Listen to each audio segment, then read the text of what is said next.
क्या आपका अपनी गर्लफ्रेंड से झगड़ा हो जाता है जिसका कारण गुस्सा या तनाव बन रहा है, जिससे आपके और आपके गर्लफ्रेंड के बीच में अच्छा रिलेशन नहीं बन पा रहा है और आपके ब्रेकअप होने के ज्यादा चांसेस बन रहे हैं? क्या आप अपने रिलेटिव की बातों से बहुत ज्यादा गुस्सा या तनाव में रहते हैं? क्या आप आसानी से अपना आपा खो देते हैं, यानी कि आपको बहुत ज्यादा गुस्सा आता है? ओवर थिंकिंग की वजह से आपको स्ट्रेस यानी तनाव होता है और आपको उसकी वजह से बहुत ज्यादा गुस्सा आने वाला होता है। क्या आप अपने गुस्से को काबू करना चाहते हैं, एक पॉजिटिव थॉट यानी सकारात्मक सोच वाले व्यक्ति बनना चाहते हैं? तो यह वीडियो सिर्फ आपके लिए ही है दोस्तों। इस वीडियो को आपको लास्ट तक वॉच करना है और सारी बातों को फॉलो करना है और एक अच्छी तरीके से सीखना है। हेलो दोस्तों, आपका फिर से स्वागत है अपने इस परिवार में। Anger management book for dummies book summary की हम बात करने वाले हैं। हम सीखेंगे कि anger management for dummies book में हम सीखेंगे, जानेंगे कि गुस्सा करने से किस तरह हमारा और हमारे आसपास के लोगों का नुकसान होता है। इस किताब की मदद से हम गुस्से पर काबू करना सीख जाएंगे दोस्तों। यह किताब हमें तनाव से लड़ने के तरीकों के बारे में बताती है और साथ ही कुछ ऐसी आदतों के बारे में बताती है जिसे अपनाकर हम अपने गुस्से और तनाव को काबू कर सकते हैं। तो दोस्तों, इस बुक समरी को आप ध्यान से देखेंगे। अगर आप भी गुस्सा और तनाव पर अपना काबू पाना चाहते हैं तो इस वीडियो को लास्ट तक वॉच करना पड़ेगा। दोस्तों, आपके मन में ये क्वेश्चन रहता है कि ये किताब आपको क्यों पढ़नी चाहिए, तो मैं आपको बता दूं कि ये आपकी किताब जो है वो किस प्रकार आपके लिए इंपॉर्टेंट है। आज के युग में जो है हम खुद को समय नहीं दे पा रहे हैं। जो आज का ये बढ़ता टाइम सोशल मीडिया प्लेटफॉर्म पर बीतता है, इसलिए हम अपने स्वयं को टाइम नहीं दे पाते हैं। हम पैसों और कामयाबी के पीछे इसलिए भाग रहे हैं क्योंकि उनसे हमें बहुत सारी सुविधाएं मिल सकती हैं, लेकिन हम उनके पीछे भागने में यह भूल गए हैं कि हमारी जिंदगी का असली मकसद खुशी पाना है। यही तनाव और गुस्से की वजह बन रही है दोस्तों। गुस्सा करने से सिर्फ आपका ही नहीं, आपके परिवार और आपके आसपास के लोगों का भी नुकसान होता है। जो लोग हर वक्त गुस्सा करते रहते हैं उनके पास कोई नहीं रहना चाहता, इसलिए इसे काबू करना बहुत जरूरी होता है। यह किताब हमें बताती है कि किस तरह से हम अपने गुस्से पर काबू पा सकते हैं। इसके अलावा इस किताब से हम यह भी जानेंगे कि तनाव का हमारे सेहत पर क्या असर होता है और किस तरह से हम इससे छुटकारा पा सकते हैं। दोस्तों, गुस्से का इस्तेमाल करके हम सही कामों पर उसे इस्तेमाल कर सकते हैं। यह बात हर किसी को पता है कि गुस्सा करना अच्छी बात नहीं होती है। गुस्से से हमारे शरीर में अल्सर नाम के केमिकल निकलते हैं जिससे हमारा ब्लड प्रेशर बढ़ता है, इससे हमारा ही नुकसान होता है दोस्तों। इसके अलावा गुस्से से हमारे आसपास मौजूद लोगों का भी नुकसान होने लगता है। जब हम गुस्से में होते हैं तो हम कुछ ऐसा कर बैठते हैं जिसका हमें बाद में पछतावा होता है। हम अपने किसी दोस्त को कुछ बुरा भला बोल देते हैं या फिर किसी पर हाथ उठा देते हैं। हम किसी का नुकसान कर देते हैं या फिर पागलों की तरह हरकतें करने लगते हैं। जो लोग ज्यादा गुस्सा करते हैं उनके आसपास कोई नहीं रहना चाहता। कुछ लोग अपने गुस्से को किसी दूसरे पर उतार देते हैं। वे किसी दूसरे से किसी बात पर गुस्सा होते हैं और किसी दूसरे पर उतार देते हैं। इन सभी बातों से आपको यह तो पता चल गया होगा कि गुस्से से कितने ज्यादा नुकसान है और कितने फायदे हैं। जी हाँ दोस्तों, नुकसान ज्यादा है और फायदा एक भी नहीं है, लेकिन हर एक चीज का एक दूसरा पहलू भी होता है। गुस्से का इस्तेमाल भी अच्छे कामों के लिए किया जा सकता है। अगर कोई आपको बार बार परेशान कर रहा है और अगर आप एक बार उसे डांट दें तो यह आपको परेशान नहीं करेगा। अगर आप ऐसे लोगों पर गुस्सा नहीं करेंगे तो ये आपकी शांति को कमजोरी समझकर आपको हमेशा परेशान करते रहेंगे। इसलिए डांटना भी बहुत जरूरी होता है। नेल्सन मंडेला ने अपने गुस्से का इस्तेमाल नस्लवाद को खत्म करने के लिए किया था। बचपन से ही अपने चारों तरफ काले और गोरे लोगों के बीच हो रहे भेदभाव से परेशान थे। अपने गुस्से का सही इस्तेमाल कर उन्होंने समाज में बदलाव लाने का काम किया दोस्तों। अपने गुस्से को काबू करने के लिए गुस्से के लक्षण पर ध्यान दीजिए। गुस्से के लक्षणों को पहचानना आसान है और इसे पहचानकर गुस्से को काबू करना भी बहुत ज्यादा आसान होता है। जब आप गुस्से में रहते हैं तो खुद को काबू करना लगभग असंभव यानी ना के बराबर होता है। आप इस भावना में आसानी से बह जाते हैं और कुछ गलत कर बैठते हैं, इसलिए गुस्से को पहले ही काबू कर लेना चाहिए। लेकिन इससे पहले आपको जानना होगा कि गुस्से के लक्षण क्या होते हैं। जब आपको गुस्सा आने वाला होता है तो उसमें आपकी सांसें जो है तेज हो जाती हैं, आपको हल्का पसीना आने लगता है, आप लाल होने लगते हैं, शरीर कांपने लगता है और दांत पीसकर बात करने लगते हैं। और भी ऐसे कई कारण होते हैं जिससे हमें पता चलता है कि हमें गुस्सा आने वाला है। अगर आपको ऐसे लक्षण अपने शरीर में देखने को मिलते हैं तो आप समझ जाइए कि आपके अंदर एक खतरनाक लहर उठने वाली है जिसे काबू करने का वक्त आ चुका है।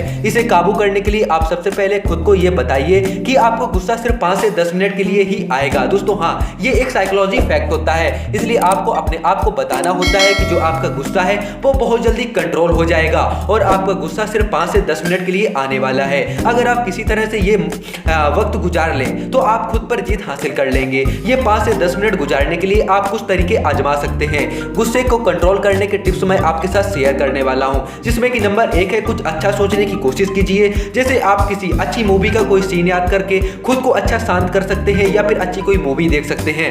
100 से उल्टी गिनती गिनना शुरू कीजिए या सामने वाले के चेहरे के धब्बों को गिनना शुरू कर दीजिए। दोस्तों ये हंसी लगेगी आपको, लेकिन ये साइकोलॉजी फैक्ट है। दोस्तों एक पैर पर कुछ देर के लिए खड़े हो जाइए।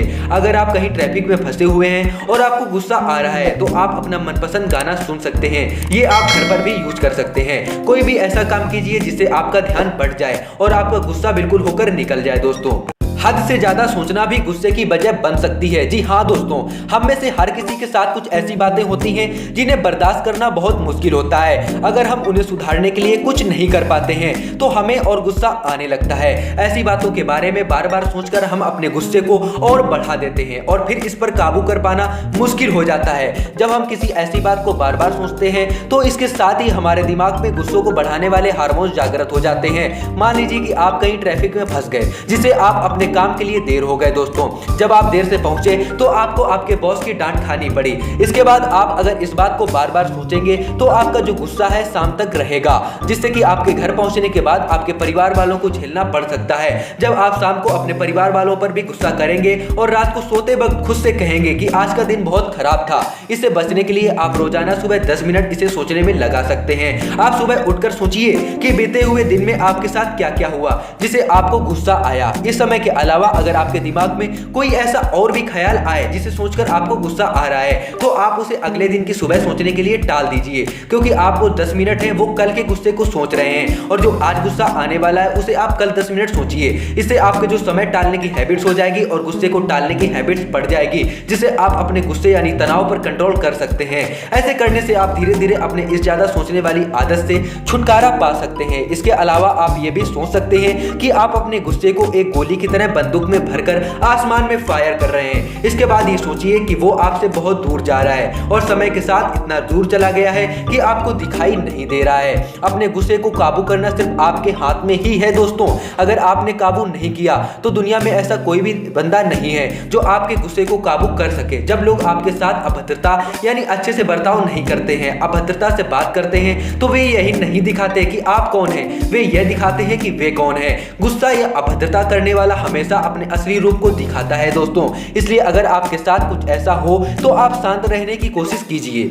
दोस्तों ज्यादा तनाव भी आपके गुस्से की वजह हो सकती है। तनाव में रहना बिल्कुल भी सेहतमंद नहीं होता है। इससे जब आप परेशानी में रहते हैं तो परेशानी के बारे में सोचकर और परेशान हो जाते हैं। हर वक्त परेशान रहने से आपको ज्यादा गुस्सा आने लगता है और आप बहुत आसानी से अपना आपा खोते रहते हैं। तनाव दो तरह के होते हैं दोस्तों, एक होता है बड़ा तनाव। इस तनाव की वजह वो होती है जिससे आप बहुत ज्यादा डरते हैं या जिसकी वजह से आपकी जिंदगी में बहुत सारे बदलाव आने वाले होते हैं। जैसे कंपटीशन, यानी कि जो कंपटीशन के पेपर होते हैं, आप सोचते हैं कि अगर मैं इसमें पास नहीं हुआ तो क्या होगा, मेरे करियर का क्या होगा, मैं अपनी लाइफ कैसे व्यतीत करूंगा।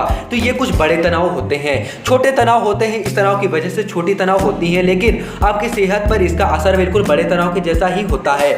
दोस्तों अच्छी नींद न लेना आपके गुस्से और तनाव की वजह बन सकती है।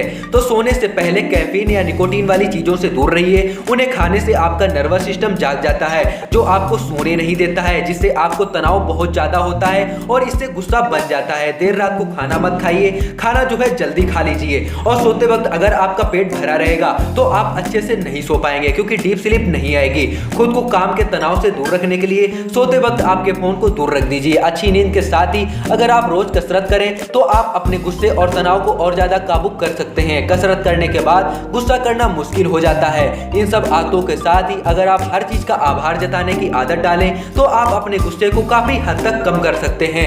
हमें गुस्सा इसलिए आता है क्योंकि हम जो सोचते हैं हमें वे नहीं मिल रहा होता है। इसलिए अगर आपके साथ कुछ भी अच्छा हो तो आप उसका आभार जताइए, जिससे आपको यह पता लगे कि आपके साथ अच्छा हो रहा है। इसे अपनी आदत बना लीजिए। हर रोज खाने से पहले अपने खाने का आभार जताइए, उन चीजों के बारे में सोचिए जिनके लिए आप शुक्रगुजार हैं। इससे आपका ध्यान तनाव वाली चीजों से हटकर अच्छी चीजों पर लग जाएगा। दोस्तों, गुस्से और तनाव से आपका इम्यून सिस्टम कमजोर हो जाता है, जिससे आपको ब्लड प्रेशर और इम्यून बहुत सारी बीमारियां हो जाती हैं। गुस्से और काबू करने के लिए गुस्से के लक्षणों को पहचानिए और उसे आने से पहले ही उसे रोक लीजिए। डीप ब्रीदिंग करना स्टार्ट कर दीजिए दोस्तों, और सुबह उठकर मेडिटेशन बहुत जरूरी है, क्योंकि आज जो पॉल्यूशन और ज्यादा भीड़ भाड़ वाले तनाव जो हो रहे हैं उससे हमें मेडिटेशन से ही छुटकारा मिल सकता है। ऐसे ब्रेकअप वाले बहुत से ऐसे कांड हो जाते हैं जिससे कि हमारा जो मानसिक तनाव होता है वो बहुत ज्यादा बढ़ जाता है और वो गुस्से का रूप ले लेता है। जो लोग अक्सर आपके गुस्से की वजह बनते हैं उनसे दूर रहा कीजिए दोस्तों। अच्छी नींद लेने की,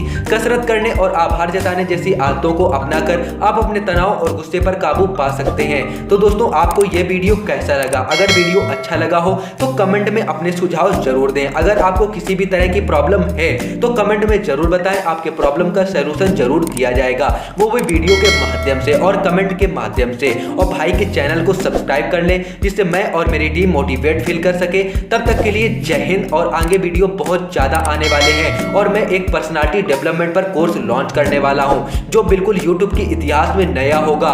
मैं दावे के साथ कह सकता हूं क्योंकि यूट्यूब के इतिहास में ऐसा पर्सनालिटी डेवलपमेंट कोर्स किसी ने लॉन्च नहीं किया है, चाहे उसका चैनल कितना भी बड़ा क्यों ना हो। तो दोस्तों, ये चैनल आपको पर्सनालिटी डेवलपमेंट पर बिल्कुल यूट्यूब से अलग तरीके का पर्सनालिटी डेवलपमेंट कोर्स बिल्कुल फ्री ऑफ कॉस्ट देने वाला है। बस बदले में आपका समय चाहिए और आपके बदलाव वाली आदतें चाहिए। तो वीडियो कैसा लगा दोस्तों? वीडियो को लाइक करना बिल्कुल भी मत भूलें और चैनल को सब्सक्राइब करना बिल्कुल भी मत भूलना है।